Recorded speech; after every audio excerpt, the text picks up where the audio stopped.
Thomas the tank engine has worked his branch line for many years and knows it very well.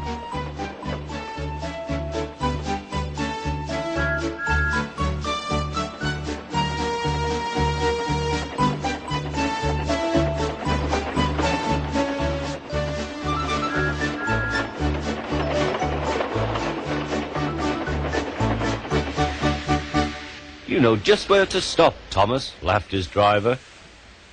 You could almost manage it without me. Thomas had become conceited. He didn't realize his driver was joking. Later, he boasted to the others. Driver says I don't need him now. Don't be so daft, snorted Percy. I'd never go without my driver, said Toby earnestly.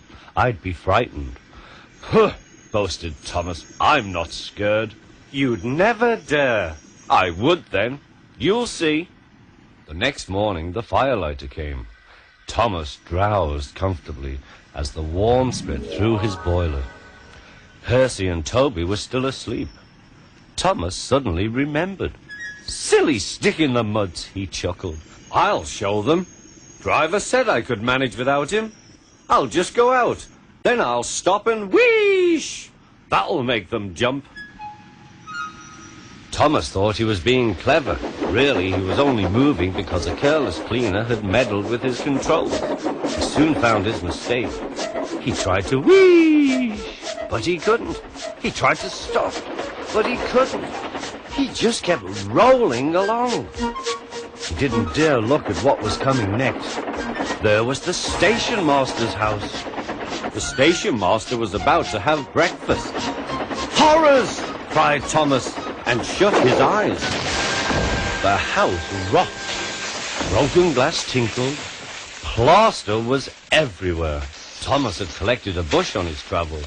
He peered into the room through its leaves. He couldn't speak. The station master was furious. His wife picked up her plate. You miserable engine, she scolded. Just look what you've done to our breakfast. Now I shall have to cook some more. She banged the door. More plaster fell. This time it fell on Thomas.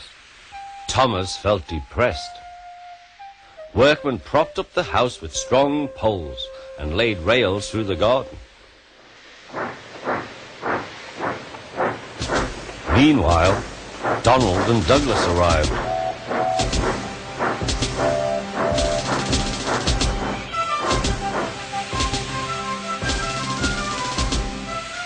Don't fash yourself, Thomas.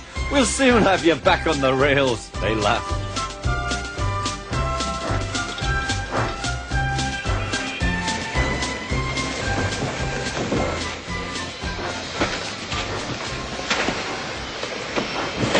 Donald and Douglas, puffing hard, managed to haul Thomas back to safety.